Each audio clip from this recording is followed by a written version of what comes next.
Yes, your boy is doing Europa League content because I am here to serve the football fraternity. Double H. Double H. Double H. Double H. Double H. Double H. So, what do we say, man? Europa League, man. You see, actually, no. Before we even talk about that, I am for the excitement, and I think as you well know, this channel has always been mainly focused on the Champions League, World Cup, Nations Cup, Euros. Obviously, other big football things, and I've rekindled my Chelsea fanship in a complicated way. But it's really been focused on quality because this is a football channel, and this is about. What I try and do is focus on football at its very best and the best form of football. So, Scunthorpe, Elche, Pescara, Sheffield United were cool. And I think with the chances, shall we look at the Europa League and everything? But I just think this year especially. And I even remember when they even made the draw, I said, no, there's some really interesting teams here. And especially when we now look at the fixtures that have now come through here, I think, because again, what I like is good quality matches, finally poised, where we can get to the best football outcome. Okay, so I don't want a freaking David versus Goliath. I want Goliath versus Goliath. I want David versus David. And I think we do have very closely matched teams, which I think will breed some very, very entertaining games, man. So, first one I want to look at is Sociedad against Man United, man. That's the first one to look at. You see, when this draw was made,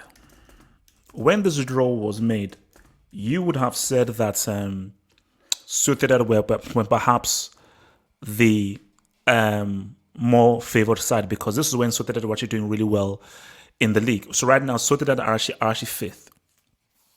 They're currently fifth, and they're some ways away from because Sevilla on 45 points, Barca 46 points, Sociedad with 38 points, but Sociedad have played a game more than Barcelona and Sevilla.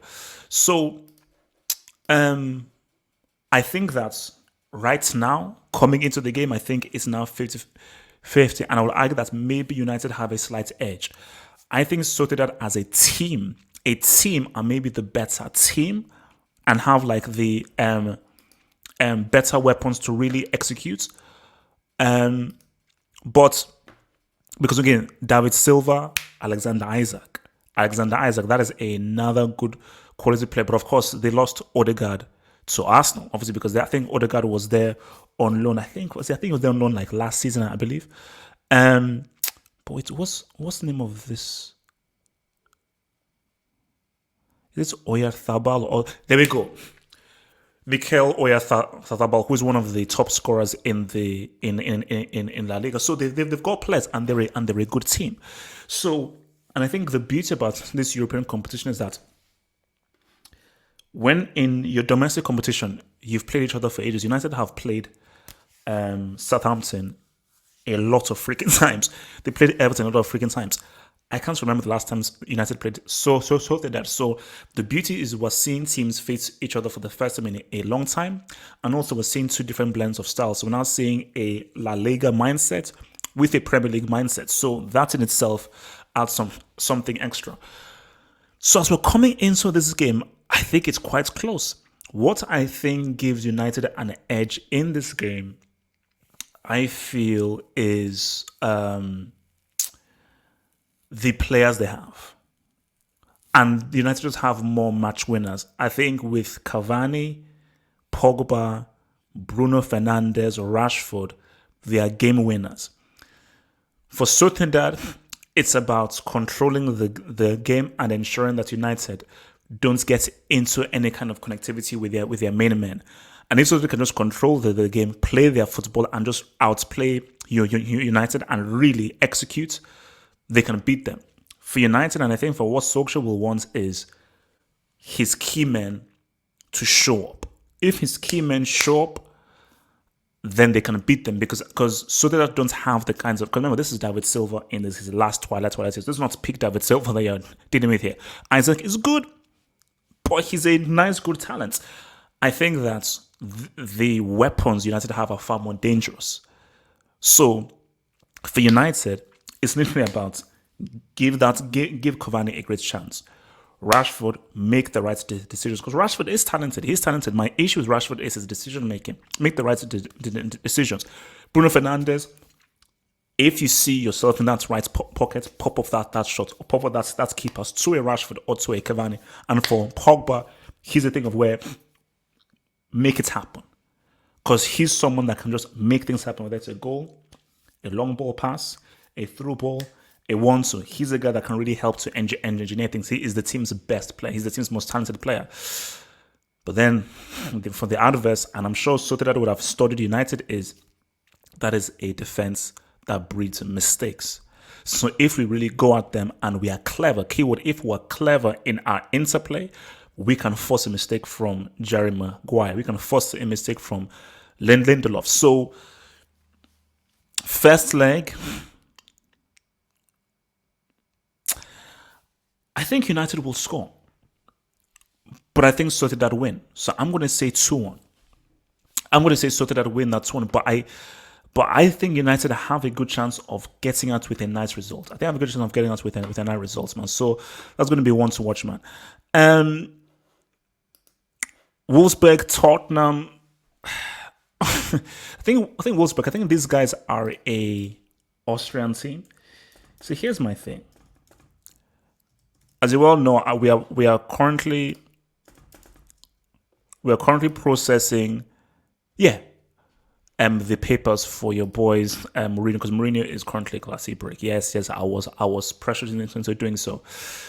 The thing here is that these guys are 6th in the Austrian league, so all signs that Tottenham should win this game.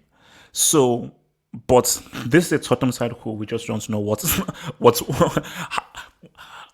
Tottenham is going to show. But I would just predict Tottenham, they win this 2-0. So I'm going to give this to a 2-0. I'll say maybe 2-1.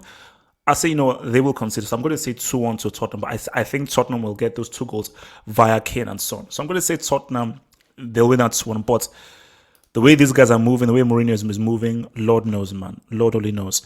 Slavia Prague, Leicester City. I think Leicester will. I say Leicester get that 2-0. I'm going for a 2-0 for Leicester City there. What else are we saying? Milan against Crvena Zvezda.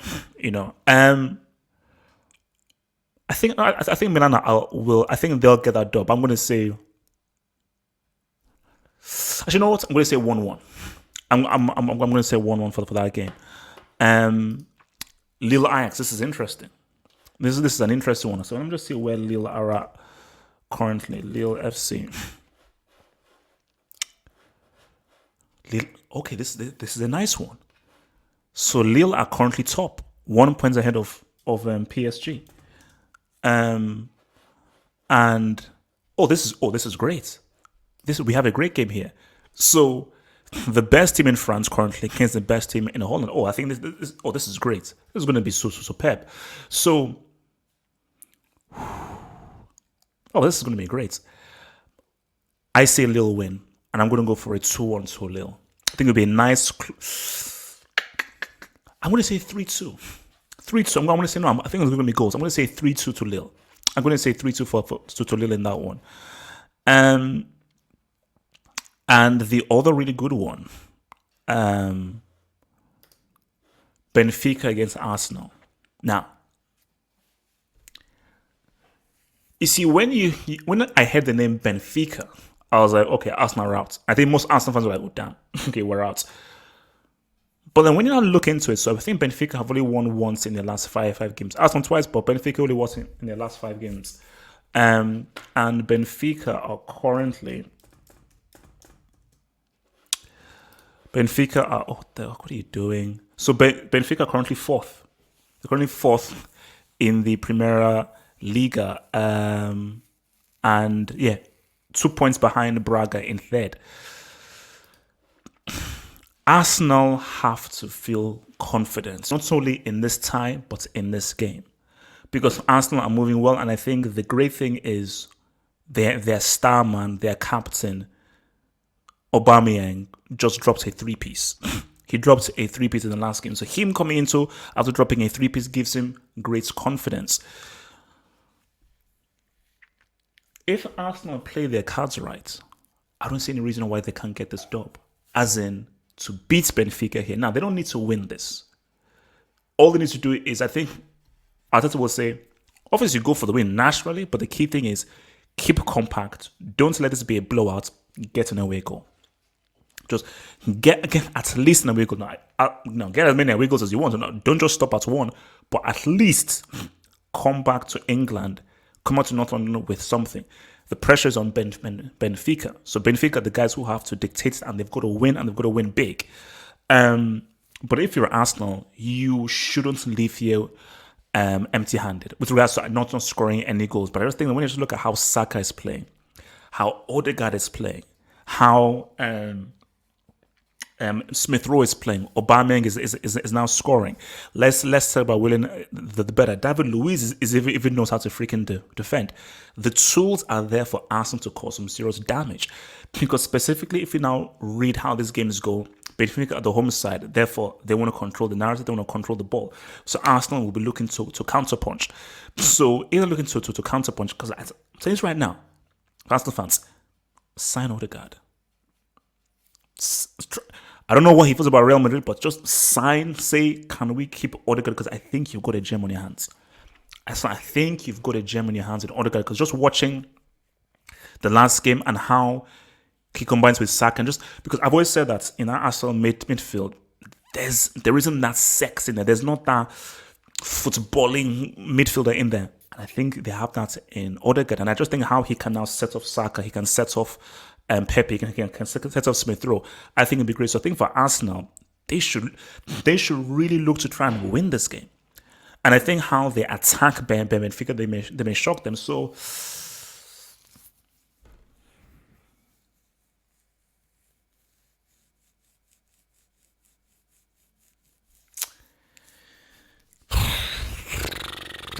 I'm just trying to think of the score here.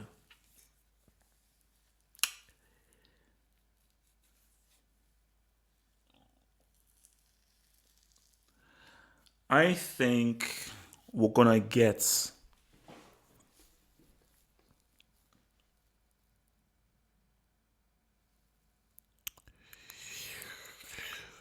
I think Arsenal will score. I'm not sure whether they win. So I'm gonna say I'm gonna roll with a Benfica.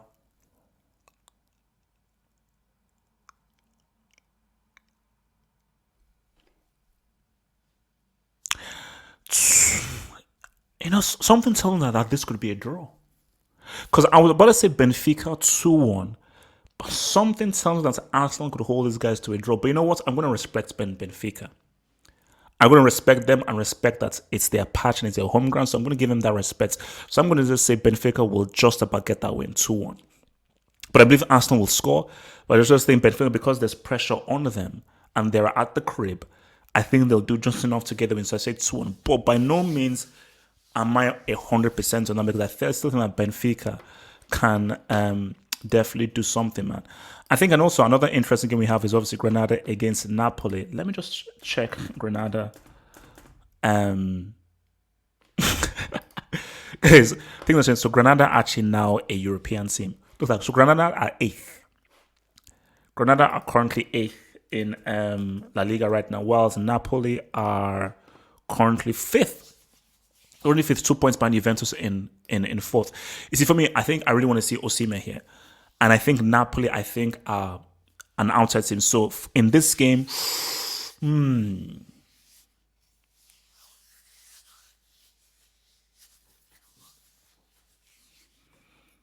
actually, you know what in this game? I think I'm going to say 2-0 to Granada. I know. 1-0. I'll say 1-0 to Granada. No, I'll say 1-0. I don't think Napoli will get their away goals. So I think Napoli will say what's up in Naples, but I think I'm going to roll with tight game. One goal, we decided Granada will win 1-0. But when you just look at the field and we just say favorites, I think who comes out from that Lille Ajax game will be a very tough team. So whoever comes out from Lille and Ajax will be very, very, very tough. I think we've got to look at Napoli. We've got to look at Napoli. You've got to look at Milan. But the thing with Milan is that I think Milan will be focused more on... I think Pioli will want to focus more on Serie than this. So I'm going to take Milan out of it due to that. Leicester City, again, I think they'll focus more on the Premier League and getting top 4 than this. So my eyes are on United. I think whoever comes out of the United Sociedad game is going to be very key. See, I don't want to say because Tottenham have been moving so weird. No, but just at Tottenham, if Tottenham have Harry Kane and Son, you can't look past them because it's Mourinho and it's a cup. It's Mourinho and it's a cup. Just that they've just been moving so wild. And they're at the end of the FA Cup, but they've been moving so wild that I don't have faith in Tottenham. I'm sorry, I've got to keep it a stack. I don't have faith in Tottenham because they've just been moving wrong. So I'm looking at whoever comes out of the United Sociedad game, whoever comes out of the Lille Ajax game, and for outsiders, Napoli and Arsenal for my outsiders. Front runners are Lille Ajax, United Sociedad, and my outsiders are Napoli and Arsenal. So if Arsenal and Napoli come through those games, I think they're teams towards that could just sneak through. They could just sneak through, man. So guys, I will try and do my post-match analysis of the games that I can watch. Obviously, I think I'll watch that United game.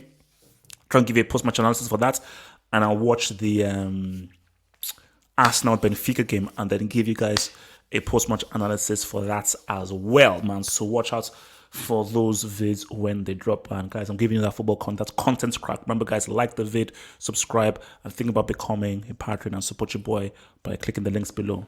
One love, baby, one love. Become a patron member.